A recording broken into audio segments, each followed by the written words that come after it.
وہ بڑی محبت سے میرے ساتھ بیٹھ گئے اور کہنے لگے کہ یہ فیصل تو ایک نمبر کا آوارہ ہے، اتنی بڑی خوشخبری سننے کے بعد بھی تیرا خیال نہیں رکھتا، لگتا ہے یہ کام بھی مجھے ہی کرنا پڑے گا۔ میں ابا کو مشکوک نظروں سے دیکھ رہی تھی، مجھے یقین نہیں تھا کہ میرا باپ بھی میرے ساتھ ایسا کچھ کرے گا۔ مجھے ایسا لگا جیسے خالہ کی بات نہیں بس ایسے ہی شک پر مبنی تھی، مگر میں نے اپنے باپ سے کہا کہ مجھے ایک گلاس پانی پینا ہے، کیا میرے لیے لا سکتے ہیں؟ وہ فوراً اٹھے اور کہا کہ کیوں نہیں میری بیٹی، جوس وہی میز پر رکھا پڑا تھا۔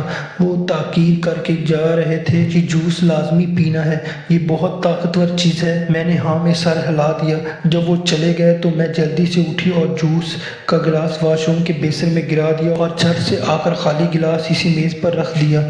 جب میرا باپ کمرے میں آیا تو اسے لگا کہ میں نے جوس کا گلاس پی لیا ہے، حالانکہ میں نے وہ پھینک دیا تھا۔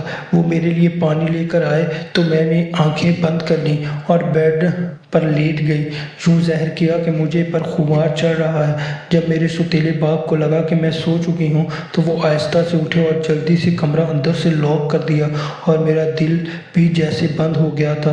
میرا وہ تمام شکوک و شبہات آج سچ ہونے والے تھے جو خالہ نے مجھے بتائے تھے۔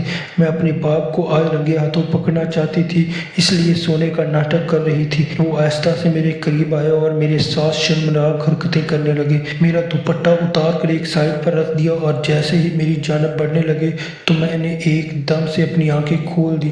وہ ہڑبڑا کر پیچھے ہٹے جیسے انہیں اس بات کی بالکل بھی امید نہ تھی۔ میں نے ان کو پیچھے دھکیل دیا تو ان کا سر دیوار میں جا لگا۔ میں نے کہا کہ تم کو شرم نہیں آتی؟ میں تمہاری سگی بیٹی نہ صحیح مگر میرا رشتہ تم سے بیٹی کا ہی تھا، تم نے اتنا گھناؤنا کام میرے ساتھ کیا۔ انہوں نے مجھے بیڈ پر دھکا دیا اور کہا کہ یہ کام کرنا بہت پہلے سے کرنا چاہتا تھا، لیکن تمہاری ماں بار بار درمیان میں آ جاتی تھی، کباب میں ہڈی بن کر، اس لیے اسے پہلے رستے سے ہٹانا پڑا۔ میں ان کی بات سن کر جیسے سکتے میں آ گئی تھی۔ تو میری ماں کا قتل کیا گیا تھا نہ کہ وہ قدرتی موت مری تھی۔ میرا غصہ ساتویں آسمان پر پہنچ چکا تھا اور میں صدمے سے برے حال میں تھی۔ میں نے ایک دم سے چیخنا چلانا شروع کر دیا۔ میرا بس نہیں چل رہا تھا کہ سامنے کھڑے اس شیطان سے انسان کو اپنے ہاتھ سے قتل کر ڈالوں۔ چیخوں کی آواز سن کر ایک دم سے فیصل کمرے میں داخل ہوا۔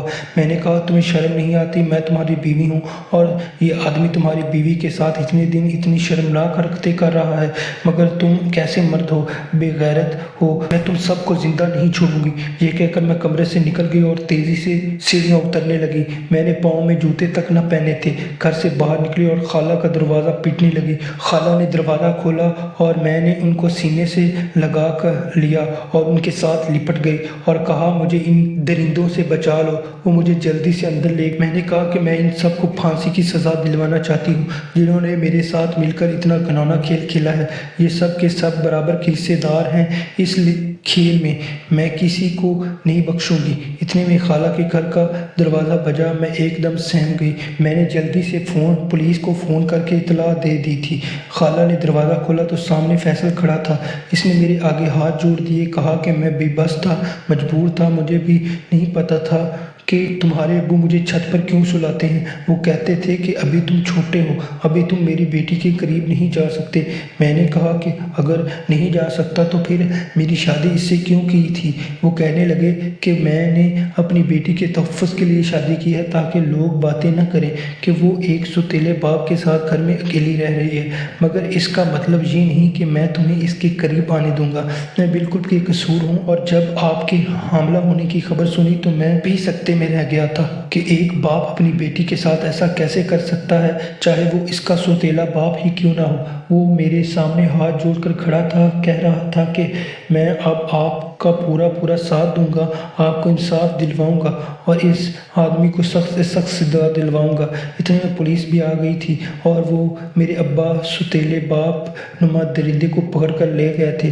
میں اپنی قسمت پر جتنا بھی روتی کم تھا۔ وہ میری ماں کا قاتل تھا اور میرا بھی شاید اس نے قتل ہی کر ڈالا تھا۔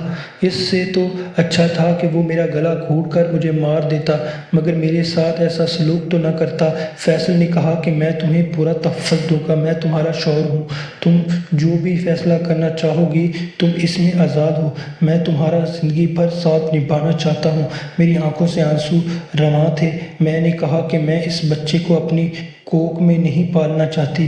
جب یہ بڑا ہوگا تو میں اسے کیا جواب دوں گی کہ یہ کس کا بچہ ہے؟ فیصل نے کہا میں تمہارے ہر فیصلے کا احترام کروں گا اور تمہیں قبول کرنے کو بھی تیار ہوں۔ آپ کو کیا لگتا ہے کہ مجھے کیا فیصلہ کرنا چاہیے؟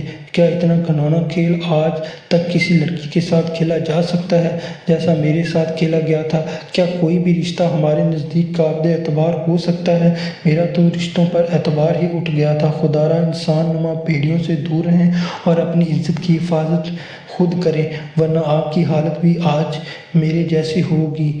اگر ویڈیو اچھی لگی تو چینل کو سبسکرائب کرنا ہرگز مت بھولیے گا۔